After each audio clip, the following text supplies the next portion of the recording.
of Parliament. We feel very honored to have you today as a gratitude for your invaluable contributions towards the Women Empowerment Women Reservation Bill.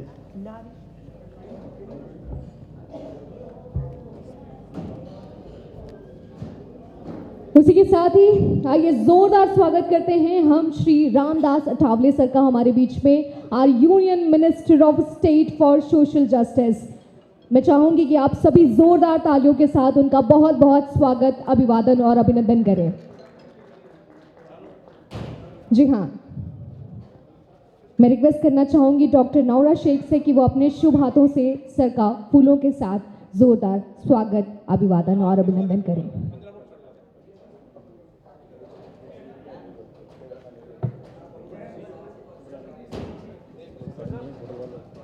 इसी बीच मैं request करना चाहूँगी Shri Ramdas Athawale sir से कि वो इस दौरान धीरे से इस मंच का हिस्सा बने और आज के इस शुभ कार्यक्रम को अपने थोड़े से शब्दों के साथ आगे बढ़ाएं। आइए आप सभी का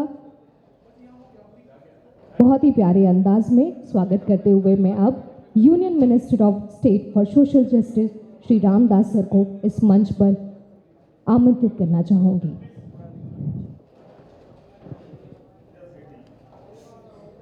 आप सबसे निवेदन है कि आप प्लीज़ हमें कोऑपरेट करें।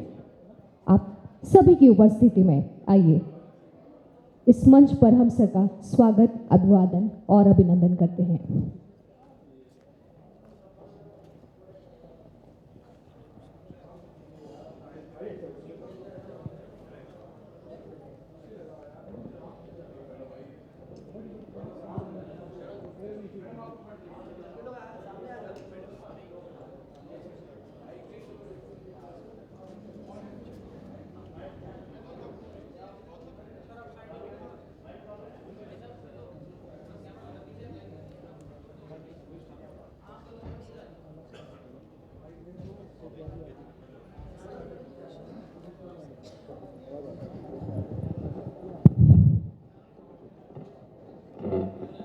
तो यहाँ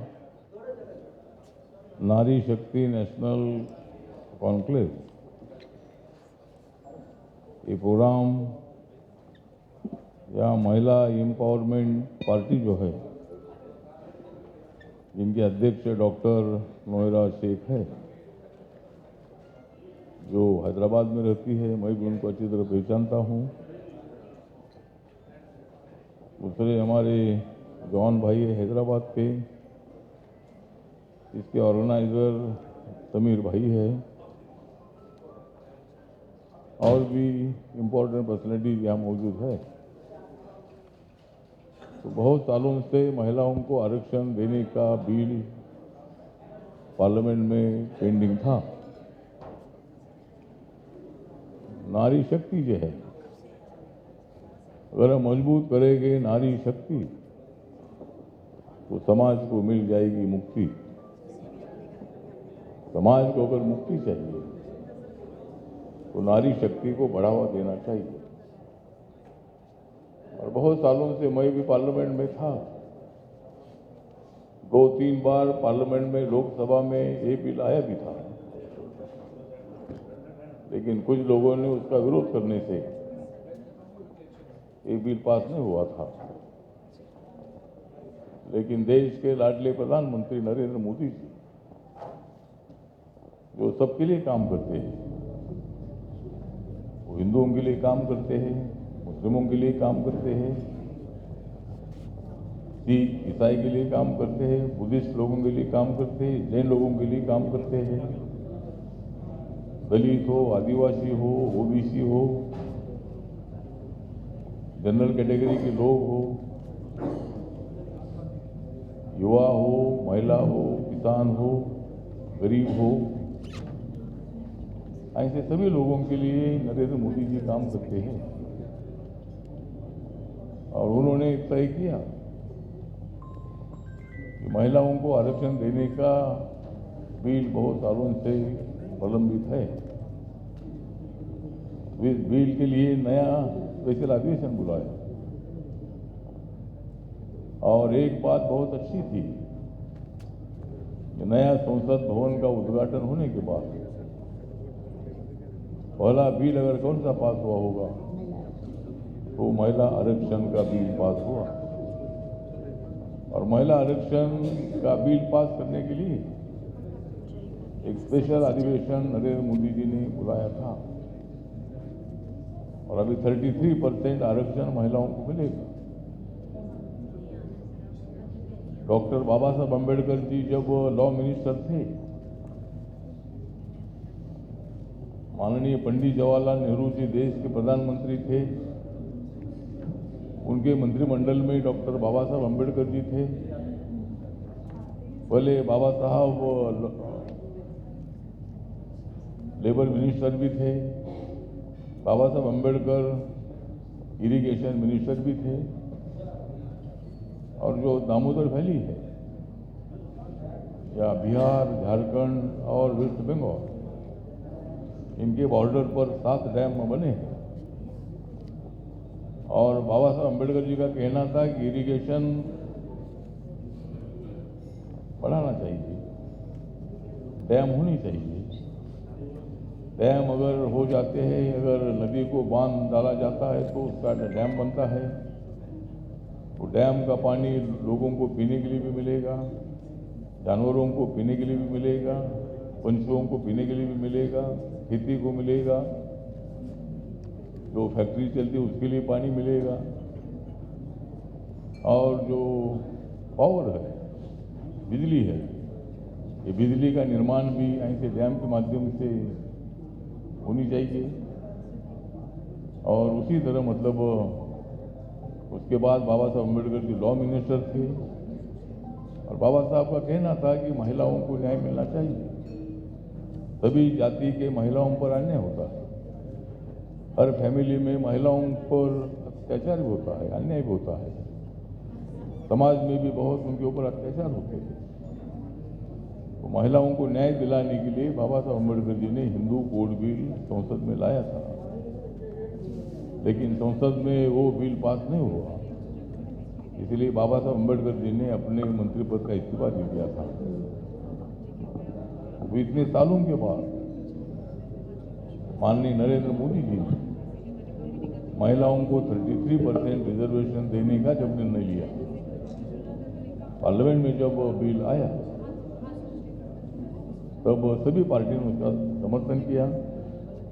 सभी पार्टियों का भी हम आभार व्यक्त करते हैं कि भाई सभी पार्टियों ने, एक भी एमपी ने, एक भी पार्टी ने इसका विरोध नहीं किया और ये बिल एक मत से सहमत हुआ।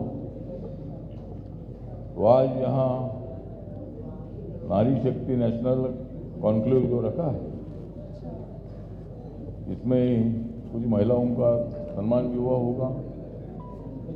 महिलाओं का सम्मान होना चाहिए, हमारी माताओं का सम्मान होना चाहिए, हमारी बहनों का सम्मान होना चाहिए। तो इसी तरह आज का ये प्रोग्राम हमारी डॉक्टर नोएरा से, ये भी अपनी एक पार्टी चलाती है। मेरी भी party Republican party of India है, जो पार्टी बाबा साहब अम्बेडकर जी ने स्थापित की थी। बाबा साहब अम्बेडकर जी इस देश के लॉ मिनिस्टर के बाद बाबा साहब अम्बेडकर जी ने ड्राफ्टिंग कमेटी के चेयरमैन के नाते संविधान में बाबा साहब का सबसे ज़्यादा मतलब हिस्सा है। और पंडित जवाहरलाल नेहरू जी ने ही बोला था कि बाबा साहब अम्बेडकर जी ही इस संविधान के सही शिल्पकार है, आर्किटेक्ट है। उसमें सभी का योगदान है, जो संविधान सभा में थे सभी का उसमें योगदान है, लेकिन सबसे ज़्यादा योगदान बाबा साहब अम्बेडकर जी का संविधान में रहा है। और संविधान में कानून तो बनते हैं, लेकिन कानून का इम्प्लीमेंटेशन भी होना चाहिए। समाज ने कानून को मजबूत करने के लिए कानून के तहत बर्ताव करना चाहिए। और बाबा साहब ने भी बताया था कि भाई अपने देश में कानून का राज है, कोई कितना भी आदमी बड़ा हो, लेकिन सबसे बड़ा इसी तरह आज महिलाओं को कानून के माध्यम से हेलो हेलो हेलो ये तो बंद ही है हेलो हेलो हेलो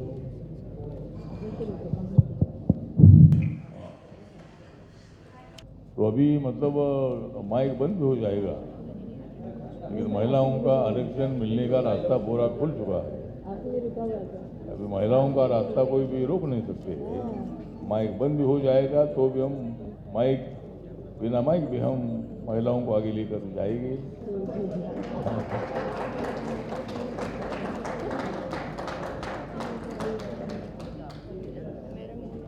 तो जिस तरह मतलब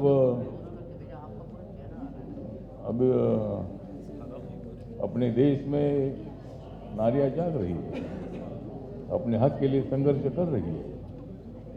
जिस तरह आपने देखा है आंगनवाड़ी की महिलाएं हैं, आशा वर्कर है, अपने हक के लिए बहुत बड़ा संघर्ष करती है। सफाई मजदूर महिलाएं वो भी अपने हक के लिए संघर्ष करती है। और जब आंदोलन होता है, मांग होती है, तो सरकार भी उनकी मांग मान्य करती है। माननीय प्रधानमंत्री जी ने लोकसभा में राष्ट्रपति के अभिभाषण का उत्तर देते हुए भी आशा वर्कर और आंगनवाड़ी वर्कर के महिलाओं का जिक्र किया था और उनकी जो समस्या है, समस्या हल करने के लिए हमारी सरकार काम कर रही है। आज नरेंद्र मोदी जी ने राज्यसभा में भी बताया है 2024 में हम 400 पार करेंगे। इस बार मोदी सरकार और हम करेंगे 400 पार और इंडिया आघाड़ी में हो जाएगी हार। तो ठीक है, वो तो किसकी हार होगी, क्या होगा होगा, लेकिन हम जीतने के लिए मतलब हमारा पूरा विश्वास है। हिंदू समाज पर, मुस्लिम समाज पर, बौद्ध समाज पर, सिख समाज पर, जैन समाज पर, लिंगायत समाज पर, पारसी समाज पर, अनेक धर्मों के लोग यहाँ रहते हैं। लेकिन बाबा साहब अम्बेडकर जी ने और संविधान सभा ने ऐसा संविधान बनाया है कि अपने देश में 6000 से ज़्यादा जातियाँ हैं, 8 धर्म के लोग यहाँ रहते हैं, 18-20 भाषा के लोग यहाँ रहते हैं। उसके बावजूद भी हमारा इंडिया एक है।